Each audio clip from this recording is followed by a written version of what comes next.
सहारा India परिवार एक ऐसा समूह जिसके समुद्र की गहराइयों जितने रहस्य हैं, जिसके जितने विचार हैं, जिसके पास जितनी सोच है, उस स्तर से सहारा के बारे में चर्चा हो रही है। लेकिन चर्चा बड़े विस्तृत तरीके से हो रही। इतनी चर्चा सहारा इंडिया परिवार के बारे में, सहारा समूह के बारे में, सुब्रत राय के बारे में कभी नहीं देखी गई। सहारा इंडिया परिवार के चीफ प्रमोटर, प्रबंधन कार्यकर्ता, सहारा इंडिया परिवार के जनक सुब्रत राय अपना शरीर छोड़ करके इस धरती से गमन कर गए हैं।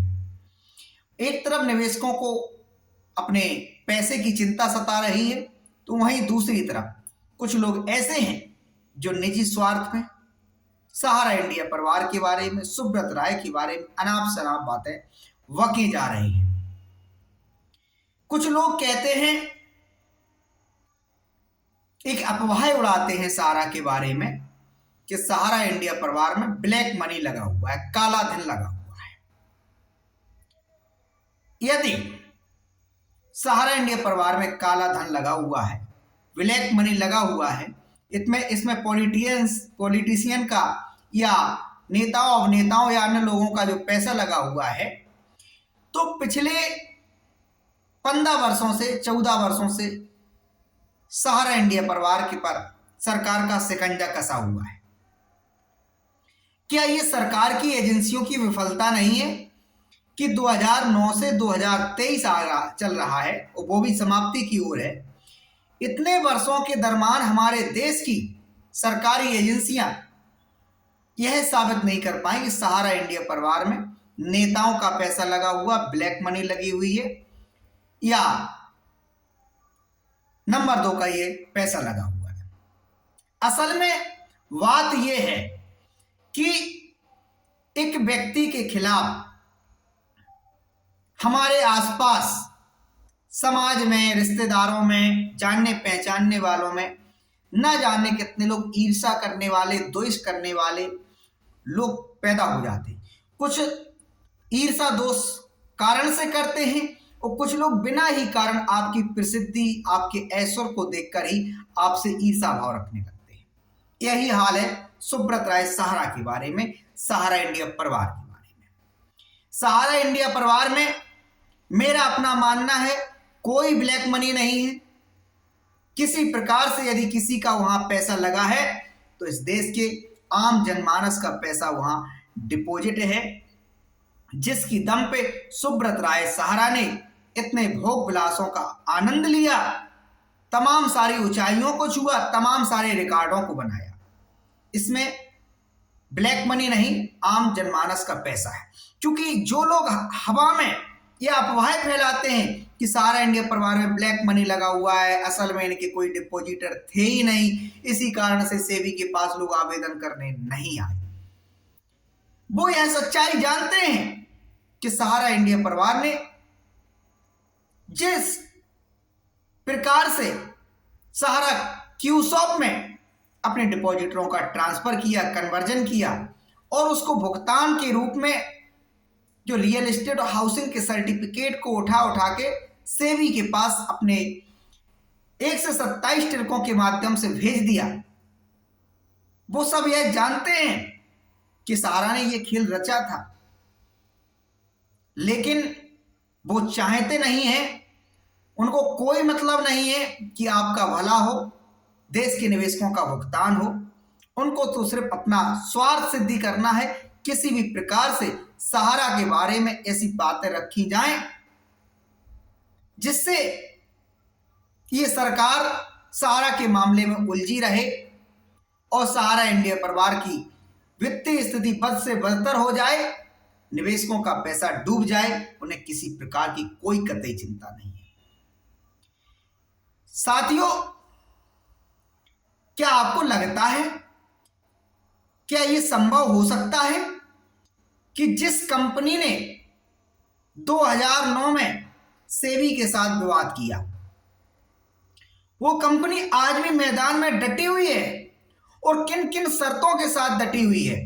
जिस कंपनी का 25,000 करोड़ रुपए सरकार के कब्जे में है, जिस कंपनी का इस देश में 30,000 एकड़ भूमि पड़ा हुआ है, जिस कंपनी का इस देश में 5,000 दफ्तर कार्यालय हों, जिस कंपनी का इस देश में मीडिया एंटरटेनमेंट से लेकर तमाम सारे क्षेत्रों में एमबी वैली सिटी जैसी परियोजना, लग्जरी टाउनशिप परियोजना हो, होटल्स हो, मॉल हो, क्या वो इतने दिनों तक सरकार की एजेंसियों की आंखों में मिर्ची धूल झोंककर व्यवस्थित रह सकते थे, संचालन कर सकते थे? यदि ऐसा होता कि किसी भी प्रकार का वहां ब्लैक मनी लगा होता, निवेशक वहां असल में होते ही नहीं, तो अभी तक ये मॉल, ये हॉस्पिटल, ये होटल्स, ये जमीन, सब पर इन पर सरकार की एजेंसियों का कब्जा होता और सरकार की एजेंसियां सहारा के प्रबंधन के, शीर्ष प्रबंधन के कर्ता धर्ताओं को गिरफ्तार कर चुकी होती, सलाखों के पीछे भेज चुकी होती। असल में ये वही गैंग के लोग हैं जो सुब्रत राय से किन्हीं, वो तत्व कोई भी हो, वो परिस्थितियां कोई भी हो, किसी भी कारण से ईर्ष्या करते रहे। उन्हें निवेशकों के भुगतान की कतई चिंता नहीं है।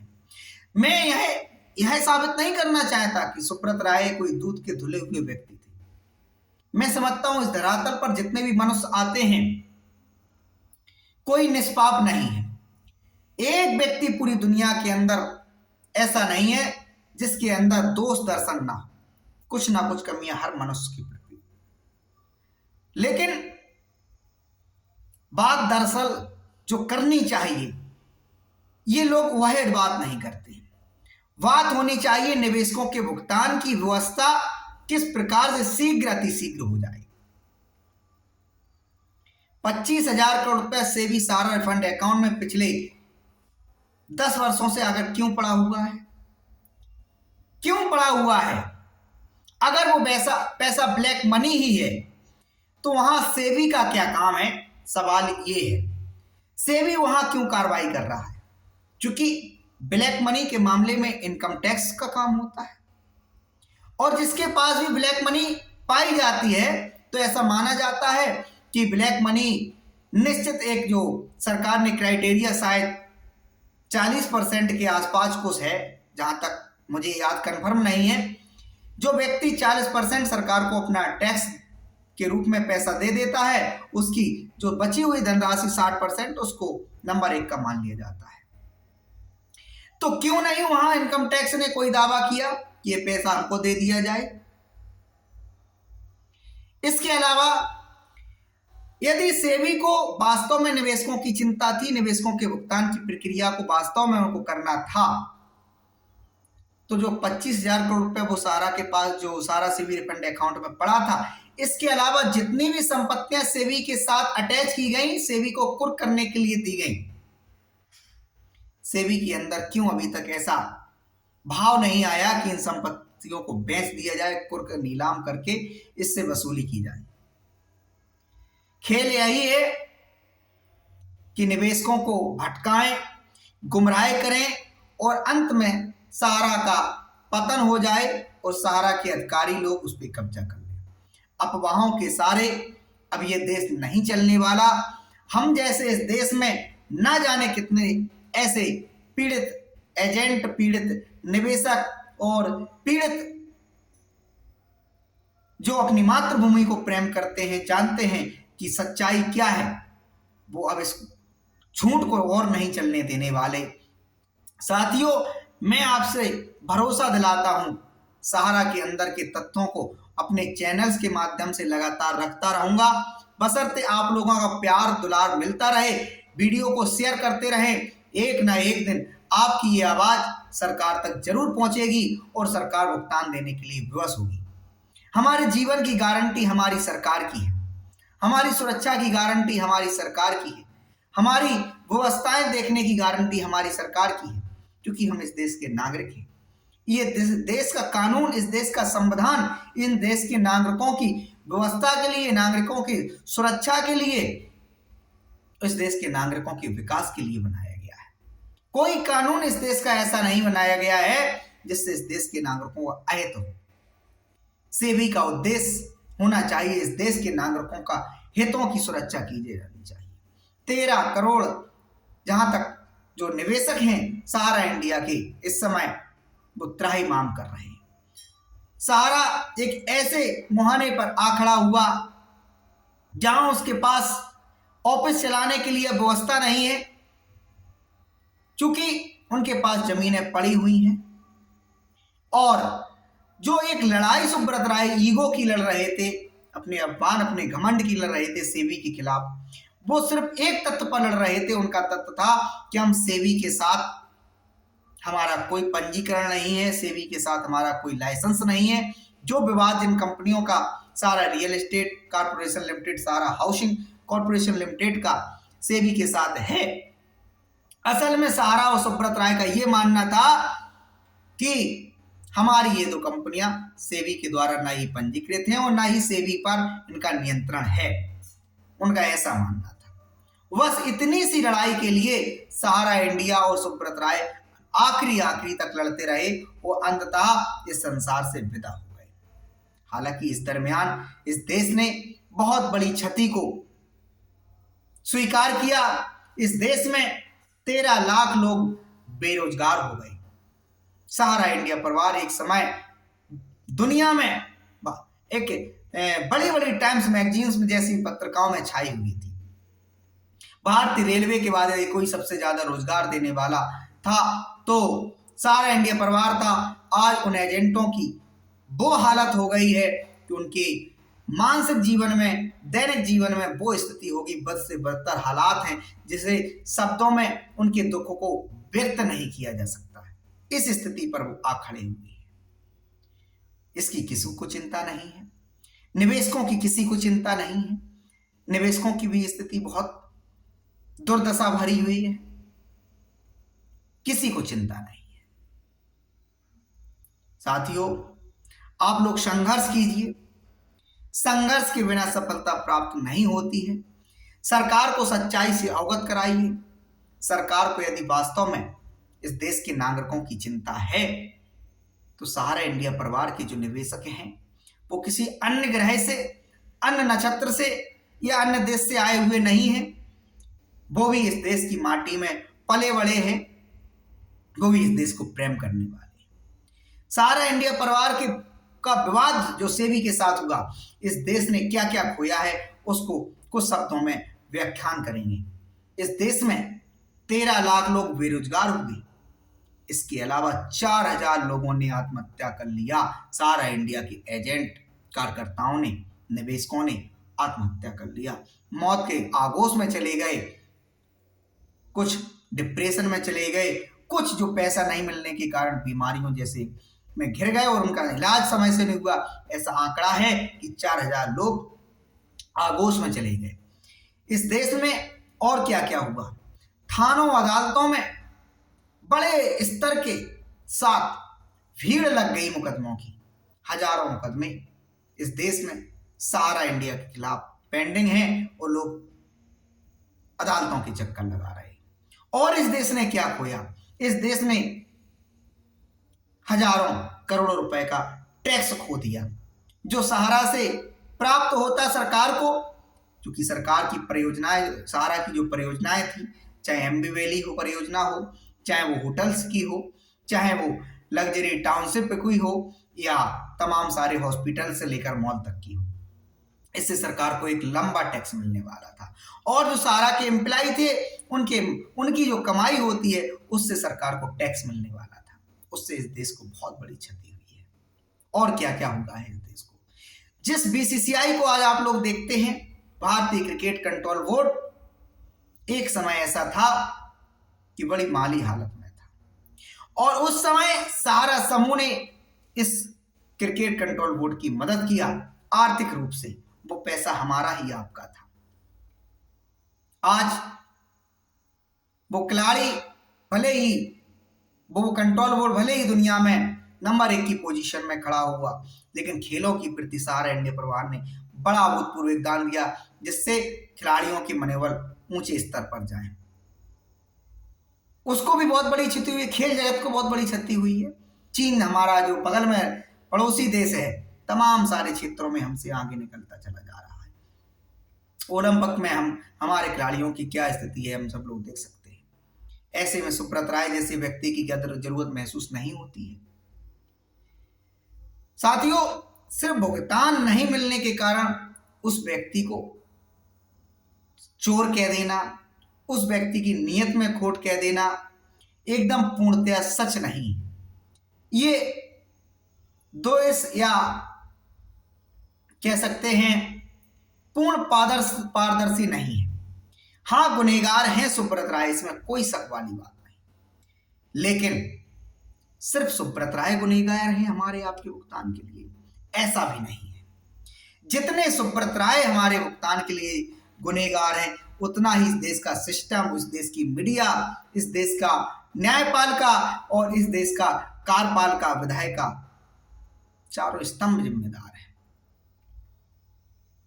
अखबारों में सारा इंडिया परिवार लगातार विज्ञापन छापता रहा, इस देश की मीडिया ने उसका विश्लेषण नहीं किया। कर क्या रहा है सहारा समूह, इसकी जांच सरकार की एजेंसियों ने क्यों नहीं की, समय से क्यों नहीं की?